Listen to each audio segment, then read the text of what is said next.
2019 முதல் 2023 வரை பொது சேவை துறையான வேலைகளுக்கு 44.5 மில்லியன் விண்ணப்பங்களை அரசாங்கம் பெற்றிருக்கிறது. அவற்றில் 77 விழுக்காட்டு விண்ணப்பங்கள் மலாய்க்காரர்களுடையதாகும். சீனர்கள் 2 விழுக்காடும் இந்தியர்கள் 3 விழுக்காடுமாக அரசாங்க வேலைகளுக்கு விண்ணப்பித்ததாக பொது சேவை துறையின் தலைமை இயக்குனர் தான் ஸ்ரீ வான் அஹ்மத் டாலான் அப்துல் அசீஸ் தெரிவித்தார். சபா சரபா பூமி புத்ராக்கள், ஓராங் அஸ்லி பூர்வ குடியினர் மற்றும் இதர இனத்தவர்கள் எஞ்சிய 18 விழுக்காட்டை பூர்த்தி செய்துள்ளனர். ஆக குறைந்த எண்ணிக்கையிலானவர்களே விண்ணப்பம் செய்திருந்தாலும் ஆக அதிகமாக சீன சமூகத்திற்கே, அதாவது 68 விழுக்காட்டினருக்கு வேலை நியமனங்கள் கிடைத்துள்ளன. இவ்வேளையில் கடந்த டிசம்பர் 31ஆம் தேதி வரையிலான நிலவரப்படி போலீஸ் மற்றும் ராணுவத்தை தவிர்த்து அரசு துறையில் 1.3 மில்லியன் ஊழியர்கள் இருக்கின்றனர். அவர்களில் 77.7 விழுக்காட்டினர் மலாய்க்காரர்கள், 5.4 விழுக்காட்டினர் சீனர்கள், 3.7 விழுக்காட்டினர் இந்தியர்கள் ஆவர். மற்றவர்கள் 13.2 விழுக்காட்டில் உள்ளனர். மலாய் விண்ணப்பதாரர்களுடன் ஒப்பிடும்போது ஒவ்வொரு ஆண்டும் மலாய்க்காரர் அல்லாதோரின் நியமன விகிதம் அதிகமாக இருக்கின்றது. ஆனால் மலாய்க்காரர் அல்லாத விண்ணப்பதாரர்களின் எண்ணிக்கை குறைவாக இருப்பதால் பொது சேவையில் காலி இடங்களின் எண்ணிக்கை பெருமளவில் உள்ளதாக தான் ஸ்ரீ அஹ்மத் டாலான் கூறினார். மெரிட்டோக்ரேசி எனப்படும் தகுதி மற்றும் சமமான வாய்ப்பு அடிப்படையில் பொது சேவை துறை ஊழியர்கள் வேலைக்கு அமர்த்தப்படுவதாக அவர் கூறினார். பினாங் கடா பேரா மக்களே, GM Indians பெருமையுடன் வழங்கும் பினாங் குளோபல் பாலிவுட் பஜார் 8 இருந்து 12 ஜனவரி வரை ஏயோன் பிக் சப்ராங் ஜயா பிராய் பினாங் வைரல் ஃபுட் ஃபெஸ்டிவலில் 100க்கும் அதிகமான உணவுகள் திரண்டு பாருங்கள், மகிழ்ந்து போவீர்கள்.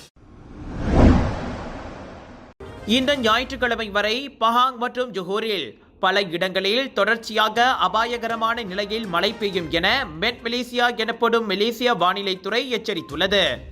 பஹாங்கில் ரொம்பின், ஜெராந்தோட், மாரான், குவாந்தான், பேரா, பெக்கான் ஆகிய இடங்களிலும், ஜொஹோரில் Batu Pahat, Kluang, Mersing, Pontian, Kulai, Kota Tinggi, Tangkak, Segamat மற்றும் மூவாரில் கடுமையாக மழை பெய்யும் என இன்று காலை மணி 11:35க்கு மலேசிய வானிலைத்துறை வெளியிட்டுள்ள எச்சரிக்கையில் தெரிவிக்கப்பட்டது. மேலும் தெலங்கானுவில் உளு தெலங்கானு, மாராங், டுங்குன் மற்றும் கவாமானிலும், நெகிரி செமினாலில், குவாலபிலா, ஜம்பூல் மற்றும் தம்பினிலும் தொடர்ச்சியாக மழை பெய்யும். சரவாக்கில் கூச்சேங், செரியான், சமரஹான், ஸ்ரீ அமான், பேத்தோங், சரிகே, சீபு, மூகா, காபேட் மற்றும் பிந்துலுவிலும் கடுமையாக மழை பெய்யும் என அறிவிக்கப்பட்டுள்ளது.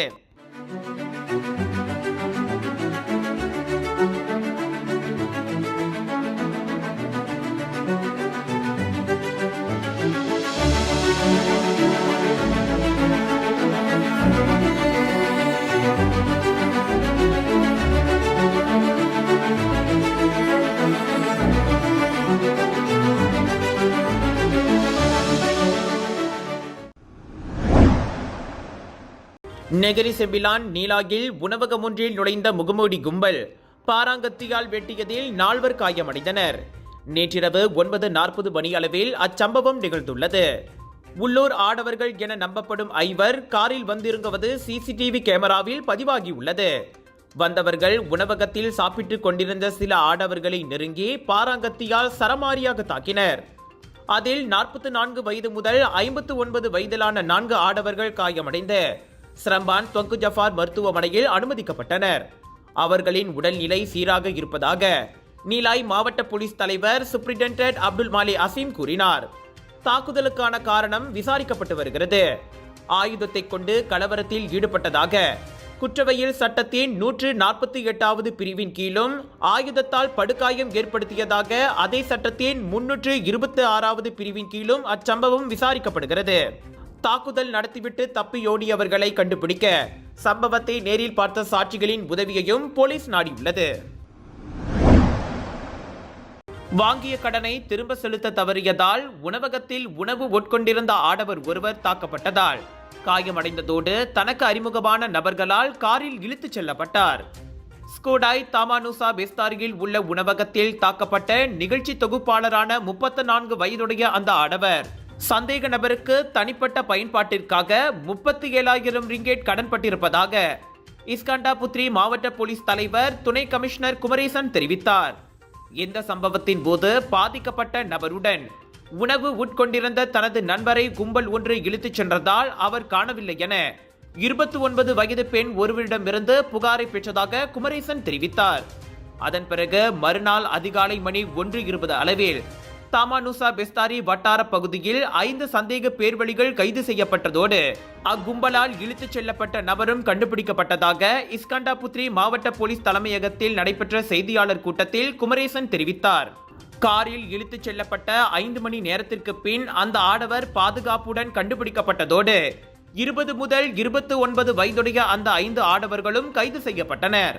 அந்த சந்தேக பேர்வழிகள் ஒருவர் போதைப்பொருள் குற்றப்பின்னணி இருப்பதும் தெரியவந்தது. இந்த நடவடிக்கையின் போது 2 ஆடம்பர கார்கள் பறிமுதல் செய்யப்பட்டன. ஒருவரை தாக்கி காயப்படுத்தியது மற்றும் தடுத்து வைத்திருந்தது தொடர்பில் 4 சந்தேக பேர்வழிகள் மீது புதன்கிழமையன்று குற்றம் சாட்டப்பட்டது. உங்கள் சிறந்த ஆரோக்கியத்திற்கு அளவான எண்ணெயுடன் சிறந்த முறையில் தயாரிக்கப்பட்ட சைவம் அசைவத்திற்கும் பொருந்தும் சூப்பர் ஊறுகாய், பச்சை கொடி சிவப்பு மீன் சின்னம் கொண்ட ஸ்ரீ மீனாட்சி ஊறுகாய்.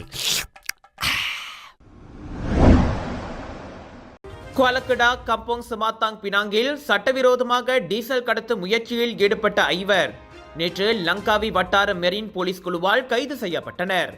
புதன்கிழமை இரவு 10 மணி அளவில் மேற்கொள்ளப்பட்ட சோதனை நடவடிக்கையின் போது அவர்கள் கைது செய்யப்பட்டதாக லங்காவி மெரின் போலீஸ் தலைமையகத்தின் உதவி கண்காணிப்பாளர் முகமது ருத்வான் அஹ்மத் தெரிவித்தார். அவர்களில் தாய்லாந்து நாட்டைச் சேர்ந்த ஒருவன் உட்பட 5 அனுமதி அல்லாத அங்கீகார ஆவணங்கள் எதுவுமின்றி ஒரு மீன்பிடி படகில் இருந்து மற்றொரு படகிற்கு டீசல் எண்ணெயை பரிமாற்றம் செய்யும் நடவடிக்கையில் ஈடுபட்டிருந்த போது ஓப்ஸ்தாரிங் லண்டாய் நடவடிக்கை மூலம் கைது செய்யப்பட்டனர். கடத்தப்படும் டீசல் எண்ணெயை நடுக்கடல் பகுதிக்கு எடுத்துச் சென்று தாய்லாந்தை சேர்ந்தவர்களுக்கு விற்பனை செய்து வந்ததாக நம்பப்படுகிறது. அவர்களிடமிருந்து கடத்தல் நடவடிக்கைக்கு பயன்படுத்திய 8,45,300 ரிங்கெட் மதிப்புள்ள பொருட்களும் பறிமுதல் செய்யப்பட்டன. 33 மற்றும் 68 வயதுக்குட்பட்ட அந்த ஆடவர்களில் 4 உள்நாட்டையும் மற்றொருவர் தாய்லாந்தை சேர்ந்தவர்கள் என முகமது ருட்வான் தெரிவித்தார்.